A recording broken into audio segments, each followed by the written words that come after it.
Welcome to the second session of what are the different types of flush. Today we are going to start with the first flush, which is the spring harvest. Now the first flush, it takes place during the late February and it goes on till April, as right now is the prime first flush season. Now when we talk about first flush, it is the very first harvest of the year, hence the term, and popularly it is known as the lover's bush. And because of the delicate taste, the nuanced flavor palette of the first flush, it is in high demand by tea connoisseurs all over the world, especially the ones that come from Darjeeling, which is known as the champagne of teas. Now the first flush contains the highest amount of polyphenols and catechins and antioxidants because they had rested throughout the winter, and that is why the leaves of the first harvest is filled with all of this rich nutrients, which gives the entire tea the flavor palette. So this is all about the first flush. Next we're going to start talking about what is the second flush. Now the second flush that comes from Darjeeling and Assam, it lasts from like the end of May to the very end of July. Now if you take a close look at the tea leaves that comes from Assam, especially of the summer harvest, you'll see that there is a lot of presence of a lot of silver buds and they are of like having a purplish hue. The tea leaves during the summer, they come faster and stronger, much more than compared to the first flush, owing to the plentiful sun and the initial rain that comes on during the end of June or the beginning of July.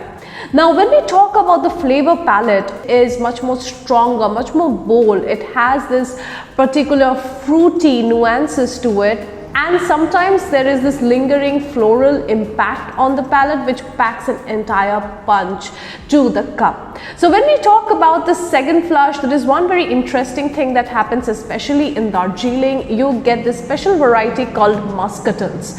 Now you will not find muscatels in anywhere in the world, and it happens only during the summer harvest in Darjeeling, especially when the tea leaf is infected by an insect called the jacins. So that is what brings out that entire muscatel flavor, that unique taste to the amber liquor. Now when we talk about the autumn flush, it lasts from the early October to the end of November.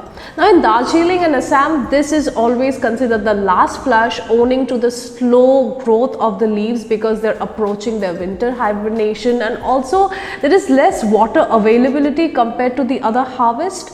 Now when we talk about the palate or the liquor of this tea, it is having this beautiful nutty flavor. The color is a slightly lighter than that of the summer harvest. So in color terms, it is closer to that of the first flush.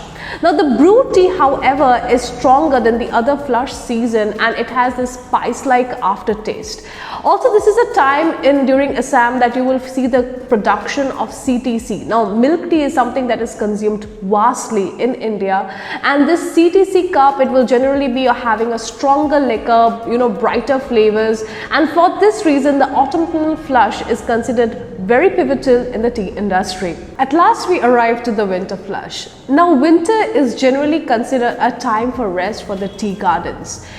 As tea is a photosensitive plant, it requires at least 11 to 12 hours of light to grow and produce good quality teas.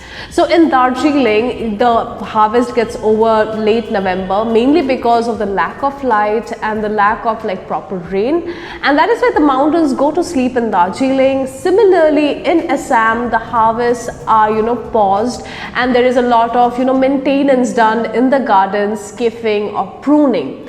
But it is only down in the south, in the Nilgiris, that you will see that there is a production of some of the most exquisite winter teas. Located in the south, Nilgiris produce teas throughout the year.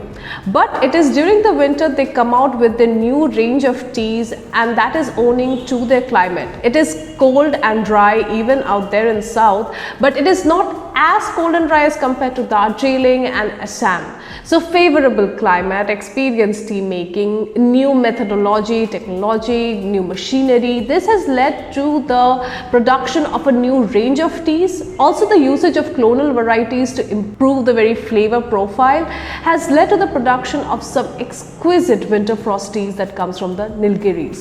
Now, so while the volume of production is low, they do end up making some really high quality winter teas, and you will see that the liquor that steeps from this cups is generally very light, it's very delicate, and it is highly aromatic. So they have gone on to produce some fantastic black teas, green teas, white teas, and now they have made their debut with oolong teas. So if you're in the lookout for some really delicious aromatic teas and something that is very different from what you're already consuming from Darjeeling and Assam, the Nilgiri frost teas is the one to look out for. So this session has been all about what is flush, what are the different types of flush. I'll see you in my next masterclass. Stay tuned.